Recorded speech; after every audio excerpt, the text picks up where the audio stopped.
আমরা দেখেছি যে অন্তর্বর্তীকালীন সরকারের সময় উপদেষ্টারা ছিলেন অনেকেই, তারা আমার কলিগ ছিলেন। এই অধ্যাদেশগুলো সে সময় করার ক্ষেত্রে গুরুত্বপূর্ণ অবদান রেখেছেন এবং স্টেক হোল্ডার কনসালটেশন করেছেন। বিভিন্ন প্রক্রিয়ার মধ্য দিয়ে ঐকমত্য কমিশনের অনেকগুলো অধ্যাদেশের বিষয়ে আলোচনা হয়েছে, এগুলো করা হয়েছে। কিন্তু এখন আমরা খুবই দুঃখের সাথে আসলে দেখতে পাচ্ছি যে উপদেষ্টারা বেশিরভাগই তারা সিভিল সোসাইটির প্রতিনিধিত্বই করতেন এবং আওয়ামী লীগের সময় পূর্ববর্তী সময়ে তারা খুবই ভোকাল ছিলেন। তারা এখন এক ধরনের নীরবতা পালন করছেন এবং যখন কথা হয় অনেকে আমাকে বলেন যে একটু রয়ে সয়ে কথা বলা। এখন মানে এখন আমার মনে হয় যে এক্ষেত্রে সকলের দায়িত্ব আছে। আপনারা এই গণঅভ্যুত্থানের ফলে শত শত হাজার হাজার মানুষের জীবন দানের ফলে উপদেষ্টা হিসেবে সে সময় দায়িত্ব পেয়েছিলেন, কাজ করার সুযোগ পেয়েছিলেন।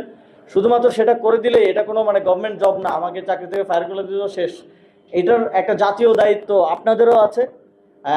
এবং আমরা মনে করি যে পূর্ববর্তী সরকারের সকল উপদেষ্টাদের তাদের সিভিল সোসাইটির যে রোলটা আওয়ামী লীগের সময় ছিল অ্যাটলিস্ট সেখানে ফিরে আসা উচিত এবং এক্ষেত্রে কোনো ভয় ভীতি রাখা উচিত না। এবং আমরা দেখেছি যে বিগত সরকারের সময়ও জাতীয় নাগরিক পার্টিকে অনেক সময় কিংস পার্টি বলা হতো। আমরা দেখেছি যে এবং আমরা দেখছি যে বর্তমান সময়ে আবার সরকার যে যে প্রক্রিয়াগুলো অবলম্বন করছে, আমরা ইতিহাসে বিভিন্ন সময় কিংস পার্টি যেভাবে গঠিত হয়েছিল, জাতীয় পার্টি হয়েছিল, বিএনপিও হয়েছিল, যেই প্রক্রিয়ার মধ্য দিয়ে হয়েছিল সেই প্রক্রিয়াগুলোই আবার অনুসরণ করা হচ্ছে। এই যে প্রশাসক বসানো থেকে শুরু করে এগুলো খুবই পরিচিত প্রক্রিয়া, এর মধ্য দিয়েই একটা স্বৈরাচারের জন্ম হয়। আমরা বিগত সময়ে আসলে ফ্যাসিবাদ দেখেছি, এখন আমরা আসলে স্বৈরাচারের সকল লক্ষণ আমরা দেখতে পাচ্ছি।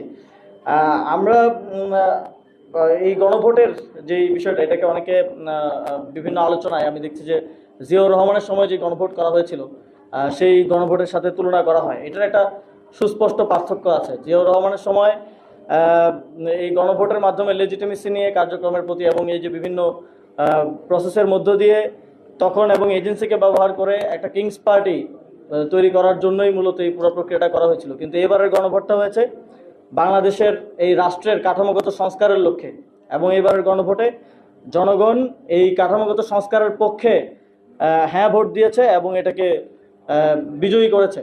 ফলে এই গণভোটের রায় যদি আপনারা না মানেন তাহলে এই সরকারকে আমরা সেদিন থেকেই অবৈধ সরকার বলা শুরু করব এবং আমরা এটার জন্য সময় নিব না। আপনারা যেমন এই যে আমাদের সকল অর্জন ধূলিসাৎ করে দেওয়ার জন্য সময় নিচ্ছেন না, আমরাও কিন্তু সেটার জন্য সময় নিব না।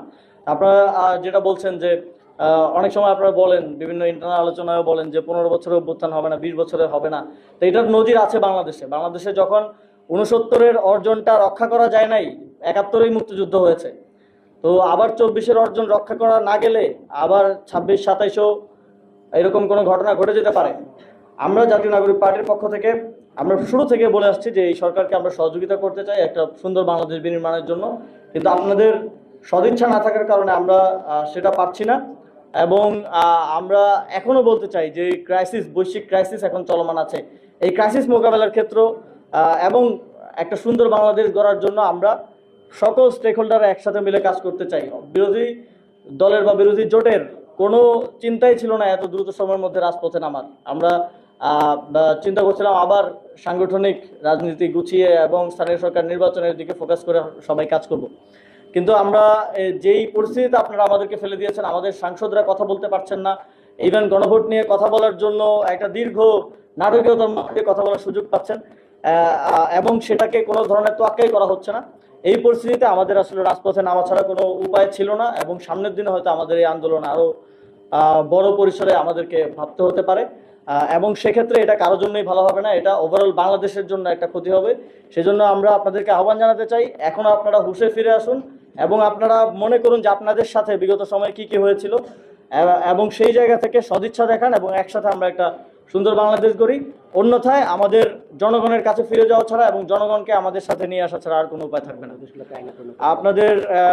আমাদের আজকের এই সংবাদ সম্মেলনের অন্যতম দাবি হচ্ছে এই অধ্যাদেশগুলোকে অবশ্যই আইনে পরিণত করতে হবে এবং যেই অধ্যাদেশগুলো স্থানীয় সরকার অধ্যাদেশ সহ যেগুলো সেই সময়ের প্রয়োজনে বিশেষ পরিস্থিতিতে করা হয়েছে সেগুলোকে বাতিল করার মাধ্যমে আপনাদের সদিচ্ছা এবং কমিটমেন্টটা বাস্তবায়ন করুন।